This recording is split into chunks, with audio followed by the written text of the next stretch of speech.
You're listening to Curiosity Invited with David Bryan here on LA Talk Radio.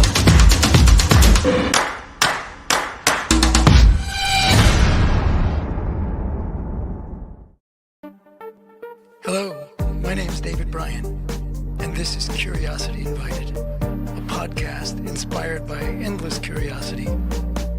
Tune in for an open-minded conversation about interesting and important things. Everybody, and welcome to Curiosity Invited. I'm David Bryan, and today I have the distinct pleasure of speaking with two gentlemen and a woman, a lady. I guess if it's two gentlemen, it's a lady.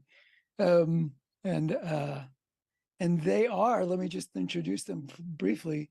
They are Ilarion Merkuliev, and I'll tell you a little something about him in a moment. George Pletnikov. Did I get that right, George? You did. Good. Thank you. Good. And Shay Sloan Clark. I met Shay when she was Shay Sloan, and now she is Shay Sloan Clark. And so welcome everybody, and thank you all three for giving up some time and being here. And so let me just say briefly what I know, and then I'm going to ask you guys to fill in. Ilarion Merkuliev. It's almost right. You have the X at the end is a soft guttural sound at the back of your neck, back of your throat. So Kuya. Merkuliev. Ilarion, also known as Larry, but I'd probably always call him Ilarion, is the founder of the Global Center for Indigenous Leadership and Lifeways. And Ilarion is a visionary behind the Wisdom Weavers of the World, which we will speak about, the project founder and the ongoing key speaker. Raised in a traditional Unangan, did I get that right? Unangan way.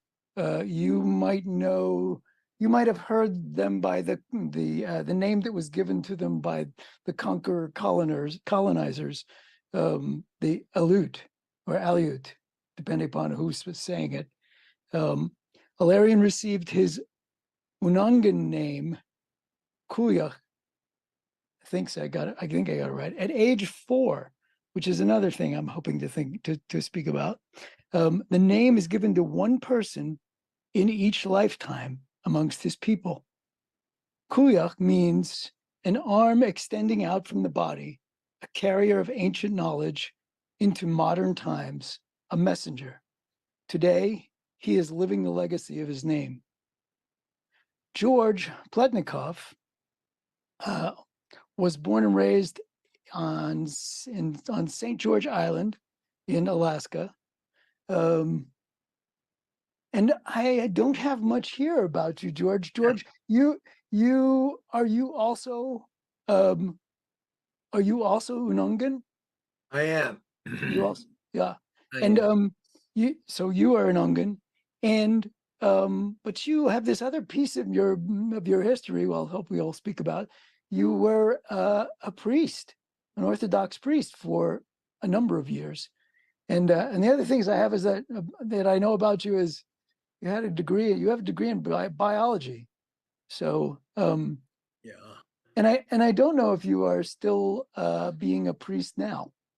Yeah. So we'll find out in a moment. We'll find out in a moment. Let me just introduce Shay for a second. And Shay, you didn't send me your bio, so I will tell you. Shay, I know Shay because of her work in a nonprofit that is no more, called the Ojai Foundation, which was in Ojai, California, and we won't speak much about that because it's in the past. And currently, Shay is the interim executive director. Is that true? Of the Wisdom Weavers of the World, and she can say a little bit about what that's about. So, but let's just get right to that piece. So Alarian, I'm going to ask you, and really feel free, everybody feel free to jump in and, you know, participate. But what what is the wisdom weavers of the world, and why is the wisdom weavers of the world, and what is it about, and why did it get started, whether you started it or not? Okay, Angwan, Angwan. kanda kelam kasuda, tingunangan way, unangan asata kuya. I said, hello, my other self, which is the way we greet each other amongst the Unangan people. And I said, the morning tastes good. That's another way we greet each other every day.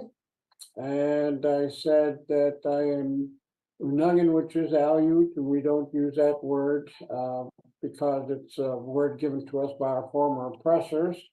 We use Unangan, and I said my traditional name is Kuya. Yeah, I received that name when I was 4 years old by the last Kuya that was left alive amongst my people, Sergei Suvorov. And he gave me his name, and so we called each other Kuya.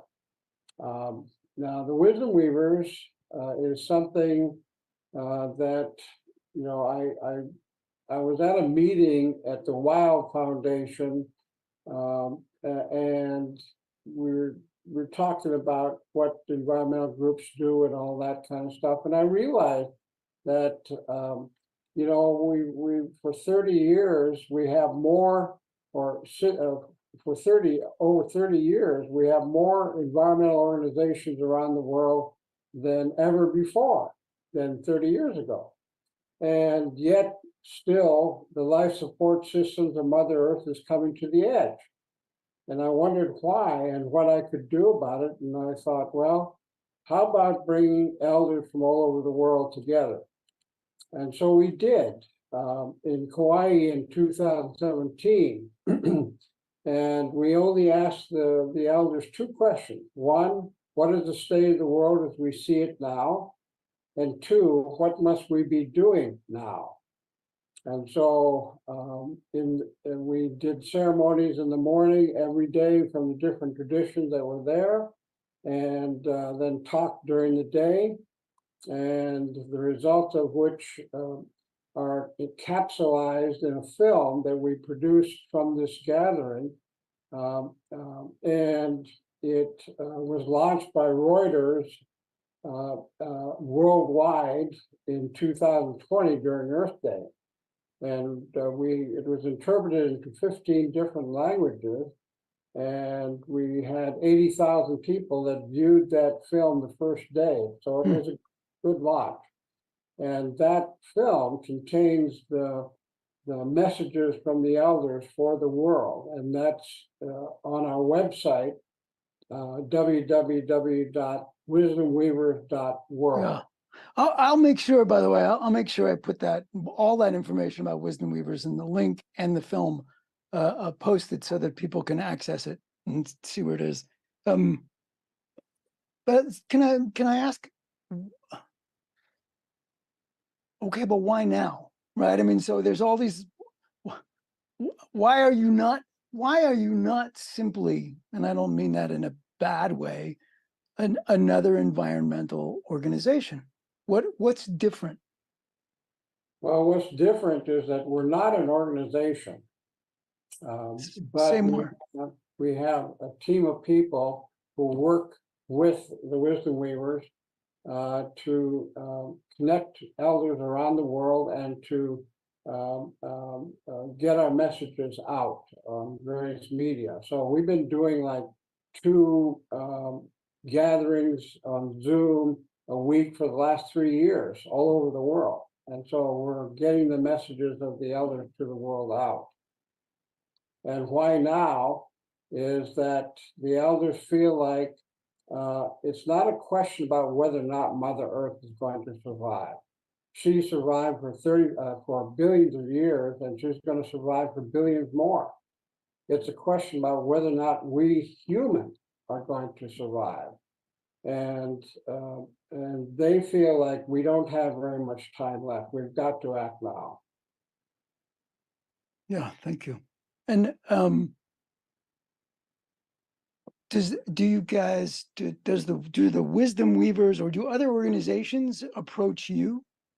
Yes. Do some of these environmental organizations want to I don't know how to say it, to work with you or to get something from you? Or You know, not environmental organizations. We get no.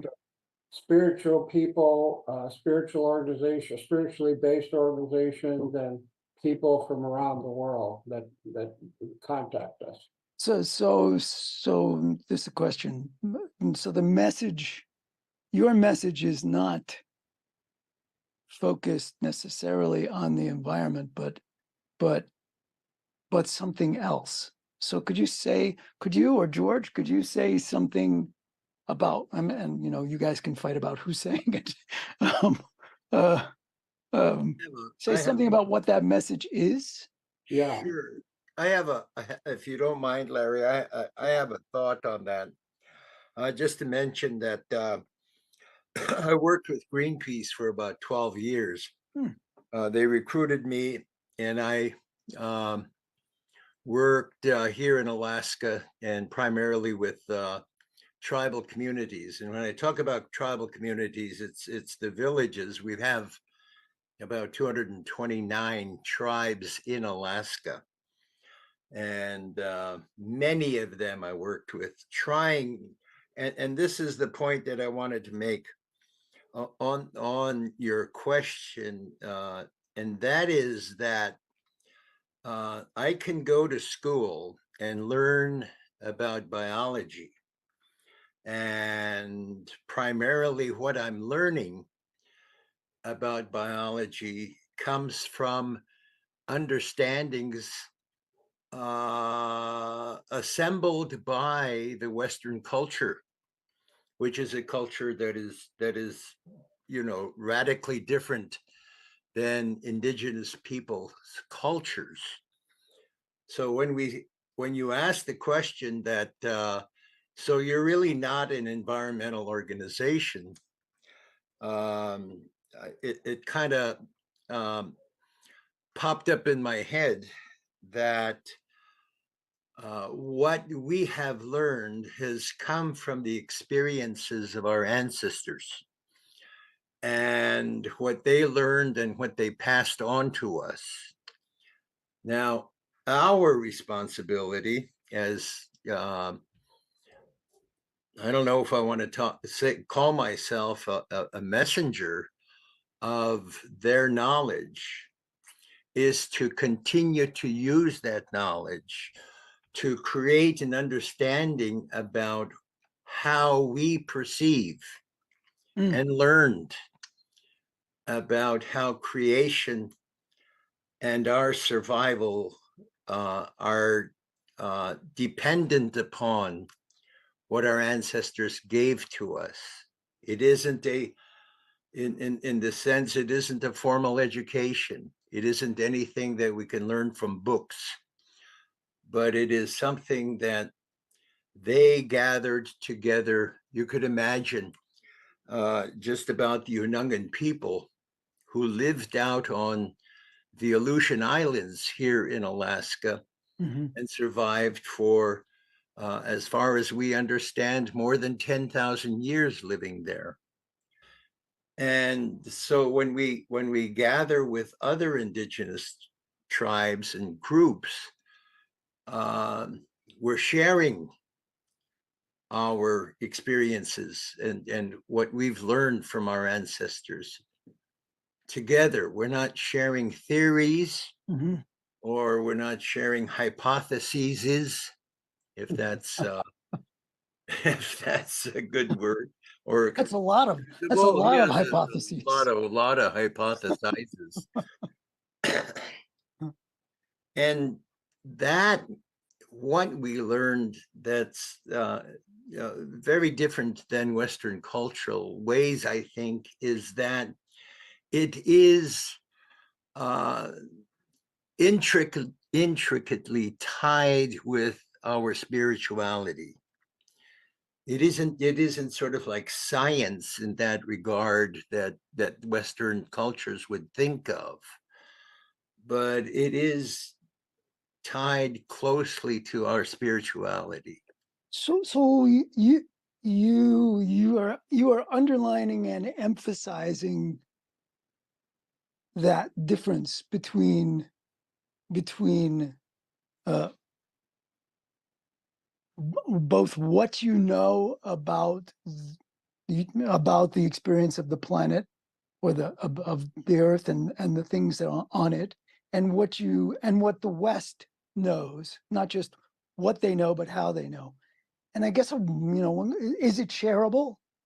Can people from the West understand it? From people who are immersed and grow up in a culture that is, as you speak about it, in some ways very, very different, very foreign. Um, can the average Westerner relate to it? Understand it? Is there something about it that is that bridges the cultural divide? Well, David, that's a central question. And what the elders from all over the world are unanimous about this. What we need to do now is change our consciousness from the mind to the heart.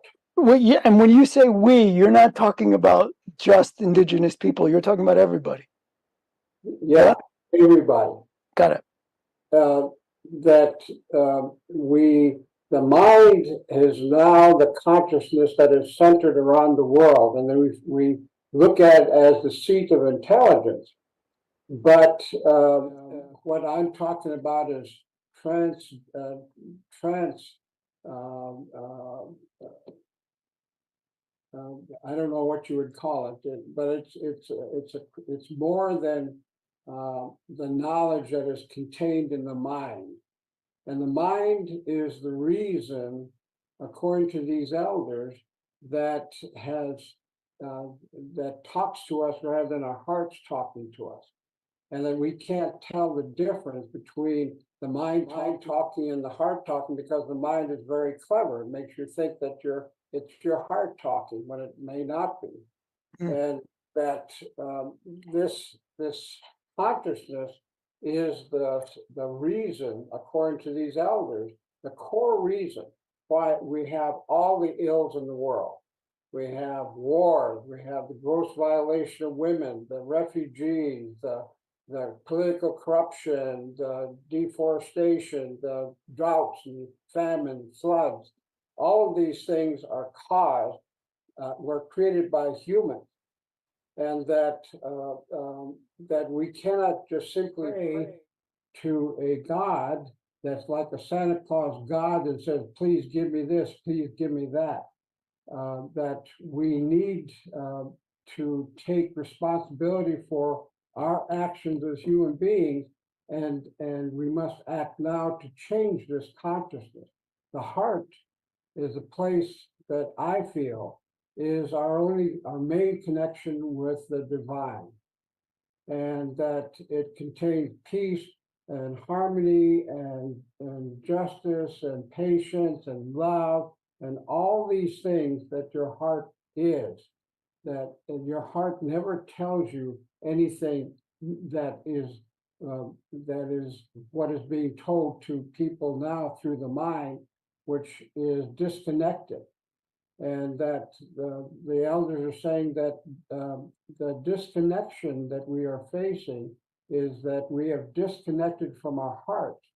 And when we disconnect from our hearts, it's easy to disconnect from anybody else, for everybody, and that including Mother Earth ultimately. And so this connection needs to be healed. So yes, we're hearing. I mean, in all the group gatherings that we've done on Zoom in the last 3 years, we can see that there are millions of people that are starting to change from the mind to the heart. So you reminded me of, excuse me, years ago I was working with a bunch of indigenous people from northern New York State. And there was this one wonderful guy, John Mohawk, since passed away. And I remember the first time I was speaking with him, and he said, we have to use, it was like this, we have to use our best minds. We must use our best minds. And at some point when I was more comfortable with him, I said, why? What is this? And it was exactly that message. Well, his was, that the mind, the best mind, we can there's all sorts of things that happen in our brain, in our mind, and that's terrific. And then there's all sorts of things in our feelings and emotions, but unless we can pull those two things together and use our best mind, it's when those two things come together. And so I'm wondering if as you gather, as all of the I'm assuming they're the leaders, but maybe not, the people from these various indigenous groups come together. So they are in all sorts of ways far apart, but right, I mean, they have different traditions, and they have different costume, they have different dances and songs, and but is there a through line? Is there a commonality? Is there, like, do you feel like you walked into a place where people are all speaking different languages, and it's hard to understand what the hell they're talking about? And I don't actually mean language when I say that, but, or do you feel like you've walked into like a long lost family that just got together? It's like they discovered, oh wait, you're like me. So I'm curious about how that works, because in we all know in the Western world, you travel to enough places, and I mean, even in the United States, right? You travel. I lived in California. I now live in Wyoming, and sure, there are some commonality, but there's also a lot of bridging to be done. And I'm wondering about that. Yeah, maybe I can answer, and then George and Shay, please wade in. I've gone to many places around the world, invited by indigenous people. I've gone to Patagonia to be with the Mapuche. I've been to Tarahumaras in northwestern Mexico. I've been to many, many different tribes. And, I'm invited to participate in their ceremonies. And when I do that, I don't know the language, and I don't know the customs, but it's all very familiar because we come from the same place of spirituality that George talked about. And I'm always welcome. Now, when I went down to Patagonia with the Mapuche people, they invited me to the ceremony that was led by the oldest woman in the world at that time. She was 126 years old, as far as people knew, because that's the first time and the last time that they found her age. She could have been older, and she was blind, and she only spoke her own language. And so all I could do was hold her hands and cry. I just felt like this tremendous wisdom and things that she has gone through. But this ceremony, I met 7 spiritual leaders from the Quechua and Amara people that came down by horseback for 2 weeks just to see me. And I said, wow, this must be really important. When we got to the ceremonial grounds there, sure enough, those 7 were standing there waiting for me.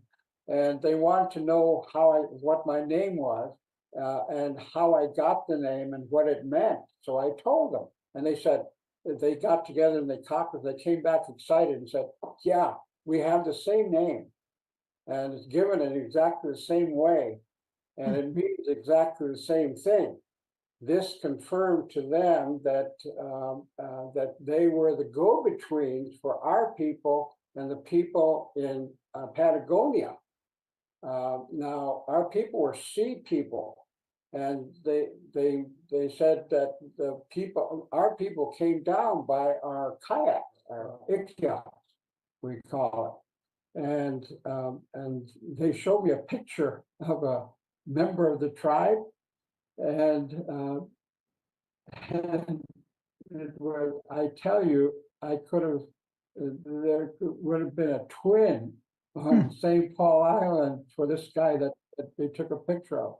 And so they were go-betweens for our people and theirs, and for all of South America.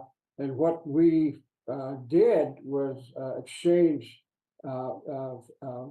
various things. One of which we got from the Mapuche were healing songs and healing herbs, and from South America. And that's what we got before the entire Turtle Island, which is the U.S., Mexico, Central America, and South America. We used to have sophisticated exchange and trading protocol that existed during that time. And now some of the people are resurrecting this way. But yes, Yeah. when we go to somebody's place, we feel it. We know what they're doing, but can't understand the language. George Shea? Well, Oh, sorry, being very quiet. just to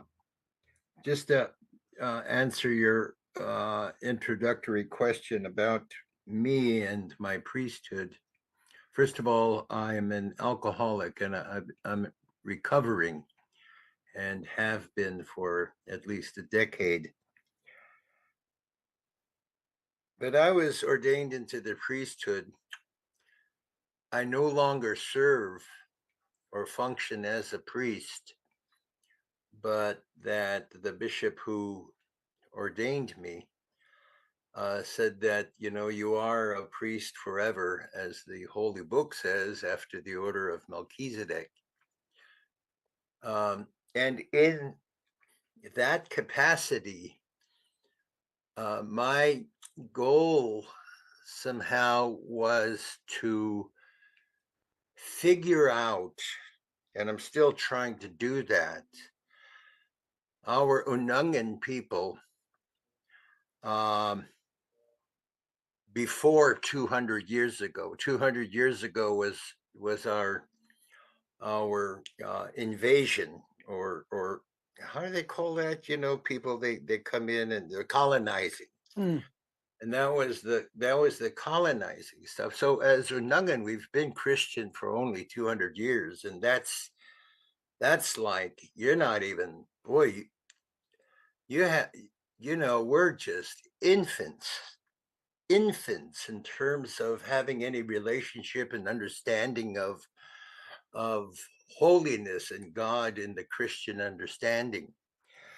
So how my thing is, how was our relationship with the Creator prior to being Christianized? And I think maybe that got me into some political trouble with the leaders, or some leaders of the church, because as my bishop who ordained me once told me, Father George, you're always talking about the Aleut. He was of Russian descent and migrated to America during the Second World War. So he had a very strong accent yet. And I said, yes, because that's who I am. And my question, at least in my mind, is, what is the relationship between the Creator and the Unangan people before we were Christianized? And I have to tell you, seeking an answer to that is a very exciting experience. Why? Tell me more. Because I understand that my parents or my family, excuse me, or my ancestors are not gone. They are still praying. They are still communicating with us. They are still living with us. If we recognize and allow them to. It reminds me a little bit of what my Kuma said. My Kuma, I call him Kuma because he's the godfather of our oldest daughter. And we have a special relationship in that regard, Larry and I. I always go back to that, knowing it is one of the reasons why I love him so much. But I've debated a lot of things with Larry with my Kuma for I don't know, a long time. We just get into it. You should The sell thing tickets. that I talked about with him is, and I hear him say my heart as a special place that offers clarity in our lives and clarity of direction. But the heart is also the home of a hell of a lot of evil. Lots of evil. If you think about how just the example of the Holocaust, other examples of I was last year I read the Arctic Mirrors, this incredible book about migration from essentially Sweden over to the Bering Sea and how the indigenous people were treated, and how our people, based upon the history of the information in that book, how our people were treated. We had our own genocide and our own Holocaust when the colonizers, that's too nice of a word, but when they came over to Alaska. So it takes patience and quiet silence to listen not only to the not only in my condition, my situation, not only to the Holy Spirit, Jesus Christ, and the Trinity, but to our ancestors. And I'm not trying to say anything like I have a special telephone or a Zoom camera or anything like this with them. I don't. Well, that would have made you really popular if you did. That would make me really crazy. But it's kind of like that. Uh-huh. You listen. Yeah. You listen to amazing how people come to you, whether they come to you spiritually or mentally. When you think about them and think about what they offered to you, and how that enables you to find and seek possible solutions. One of the things that I got in trouble with Greenpeace, after a while, I went to conferences, and they like to do that, conferences and conferences and conferences. And so obviously I had to train and learn them and learn their philosophy and learn their probable solutions to overfishing in the Bering Sea, for example. And what do we do about that? And one of the things that I ask them is, you bring a lot of people from Europe to work here in the United States on environmental issues, Christianized, and how that happened and how that worked. And so that's kind of, Yeah. and that was a tie to my priesthood. Yeah. Uh, I want to, I'm sorry to stop you. I just want to make sure, Shay, I want to give you a chance to say something. If you're called to, you don't have to, but yeah. Are you there? You are. Here. I'm here. I'm in the tall grass. I see that. corn. Are you in corn? Nope, just No? tall grass. Tall I'm one of the wee people. I am Irish. My mother is first generation American, and my ancestors come from Europe on a small island that is called Ireland. And from my perspective, for my listening, I love your question, George, about your ancestors' relationship to creation prior to Christianization.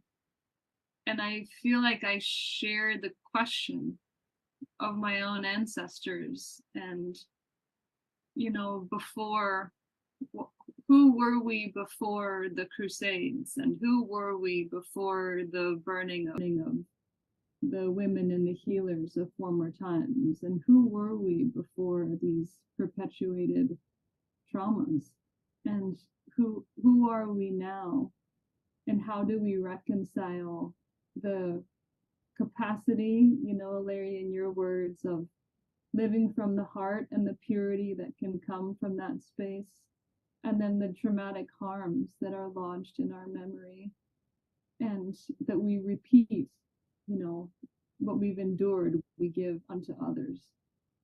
And so my role or my work here with these Valerian and George, these beautiful men, and the other elders in the council, is to support their efforts with their own peoples.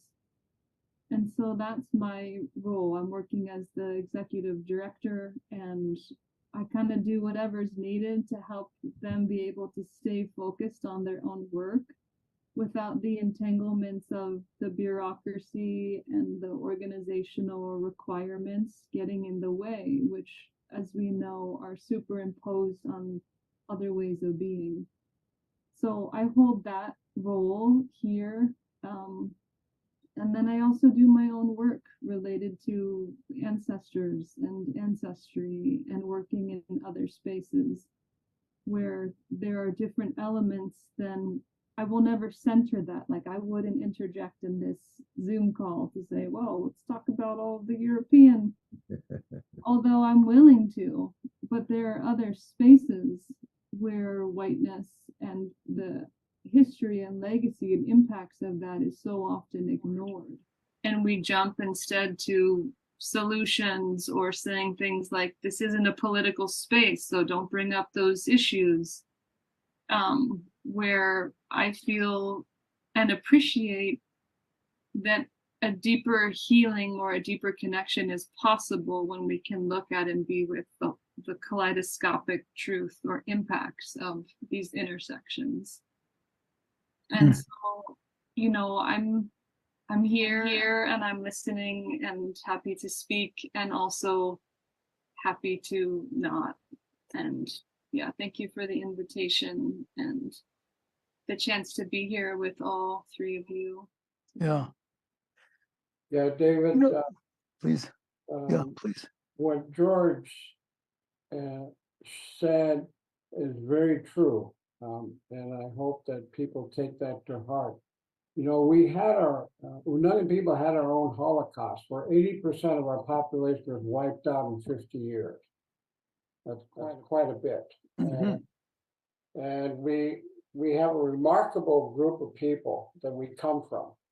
You know, like the Jews, we had our Holocaust. Like the Japanese Americans, we were interned in Southeast Alaska, where we were basically prisoners. Where 10% of our elders and young people died because at the hands of the U.S. government because of the way they treated us. We had no health facilities. We had every kind of disease, impetigo, measles, smallpox, tuberculosis, all of these things that were in the camp. My grandmother is buried in Southeast Alaska, who died during that time.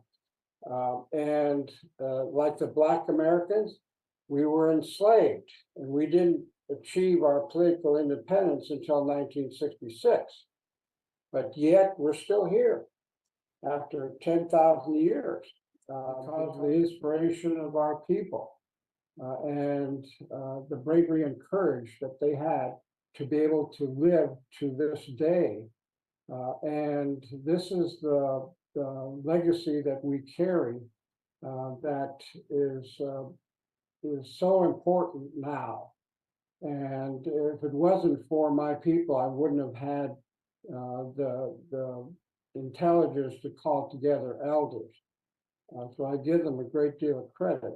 And we as human beings, every tradition that I've been to always prays and does ceremony for everybody in the world, not just their people.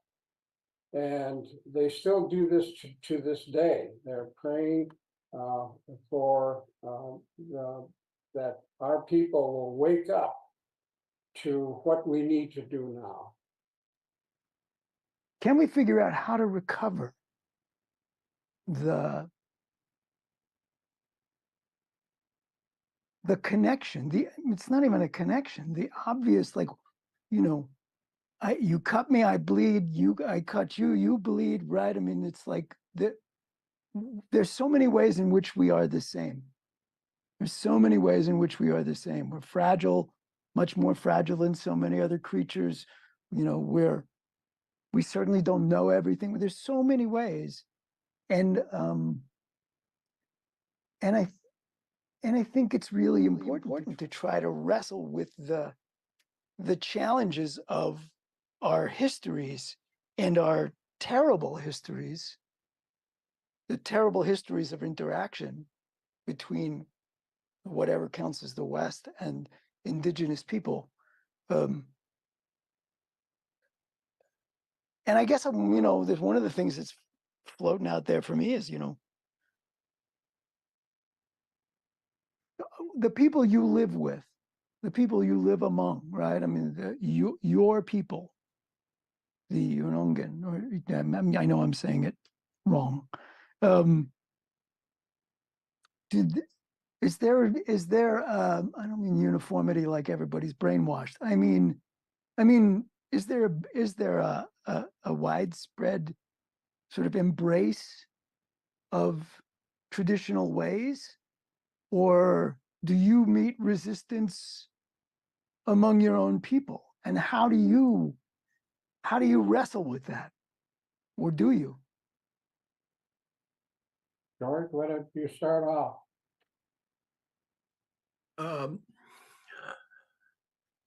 Our youngest son, Junior, I didn't name him Junior. My wife named him Junior.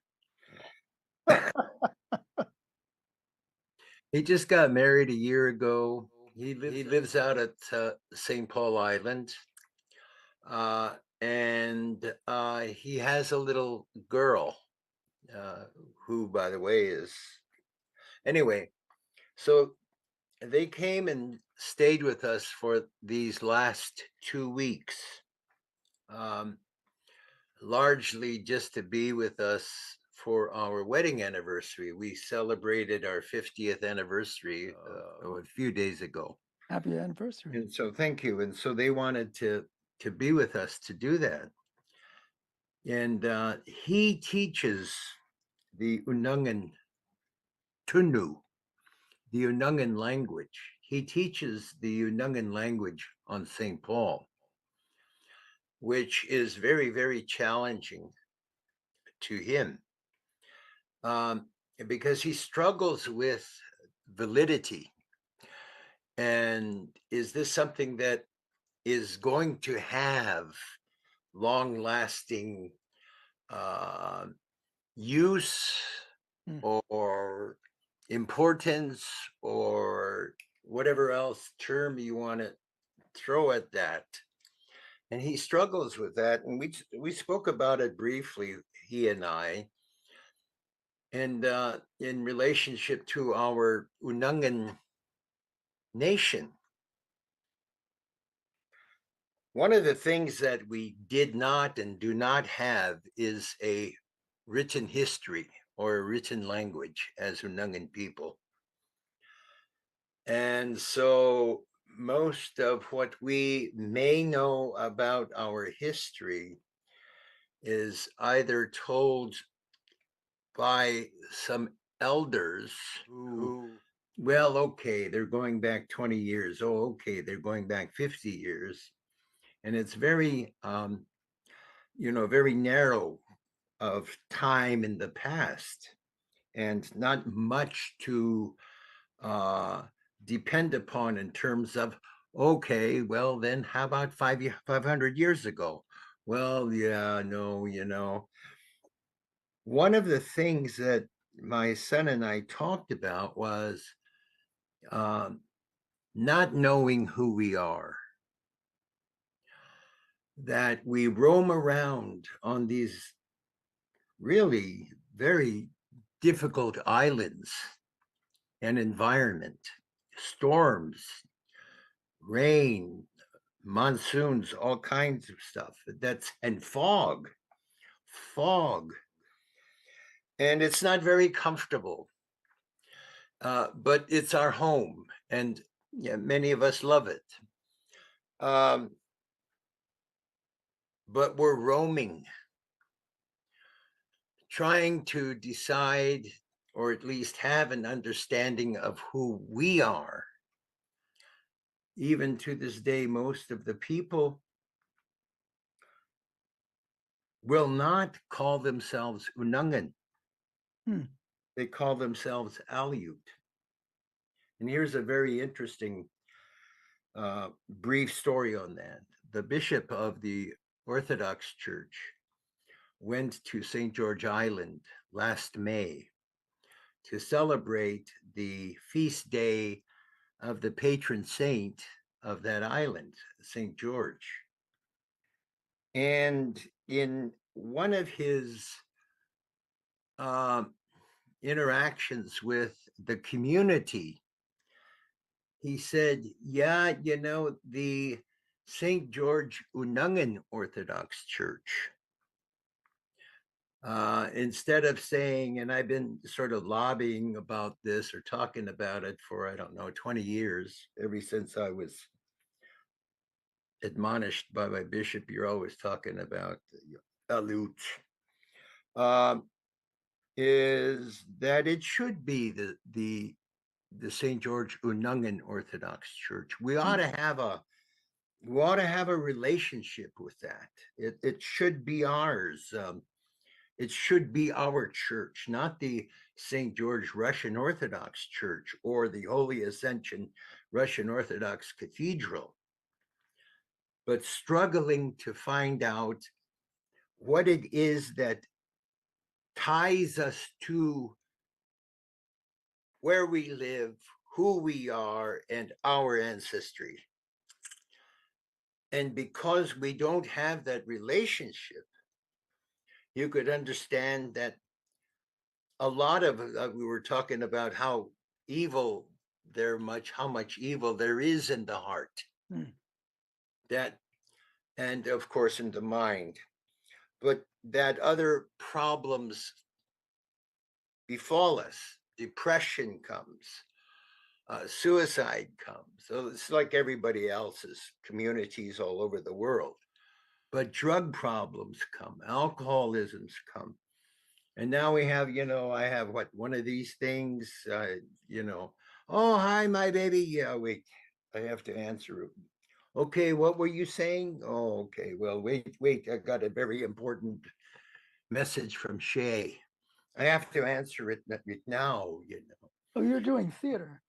I thought you were really doing Not that. picking on Shay, I use an example. But we have so many very nice distractions Uh, that what is important to knowing who we are, well, that's in the past. mhm, And it has no value mhm, because, as you said, we have all kinds of these similarities. Um, Spiritually, I don't know. mhm. Some of us are Episcopalian in the Christian church, or some of us are Buddhists or whatever else. And we get an attachment to the ancestors and our people by spirituality in having that relationship. So, like everybody else, we struggle, and our young people struggle, Mm. and Yeah. um, trying to keep my son going is a struggle. Dad, I don't know what to do. I know I need to do this. I want to do this. I see the value of it. I understand. But I don't know what to do now. Should I just move? Should I just move down to our traditional homeland? George Jr. is doing one of the most important pieces of work that could be done amongst our people. And so I hope he decides to stay on St. Paul because he's invaluable for many reasons. Now, my name, Kuya, is not a name that anybody else remembers. They don't know or refuse to know or whatever that I was given the gift at 4 years old. And You say that again because Sergei you broke. Suvorov, Say that again because you broke up when you said you were given that name when you were 4 years old. Yeah. yeah. Okay. And by the last Kuyak that was left alive, Sergei Suvorov. And Sergei Suvorov was from a different island. And he knew that his time was coming to an end and he had to find the next Kuyak. And so he found me on St. Paul Island. I was born and raised in a way that I remember things that the written books don't have, that most of the elders have forgotten. And it's very hard because people say, oh, yeah, sure, you want to be this, want to be that. And I don't want to be the Kuya. I don't want to be. It's very difficult. It's very hard because the things that have to go through as Kuya is, it's like walking a fine line. It's easy to slip up on one side or the other. And when you do, I immediately get the responses back to me immediately. And so I have to be very careful in what I think and what I know and what I say. And George talks about silence. Silence is absolutely necessary for this connection to God. We call this the Great Spirit that lives in all things. And that this silence is not, it's silencing the mind. And so that you can feel clearly what your heart is telling you. And this is the message that we want to give to everybody, that you've got to be able to be in that silence. I mean, even all the villages in Alaska, 229 villages in Alaska, the most number of tribes in North America. in a single place. They, they are doing things without realizing why they're doing it. And that is that we talk more slowly. You hear George talk, he's very slow. We move slower. We act slower. What the people in the village are doing are slowing down enough to be able to hear Mother Earth. You're listening to Curiosity Invited with David Bryan here on LA Talk Radio.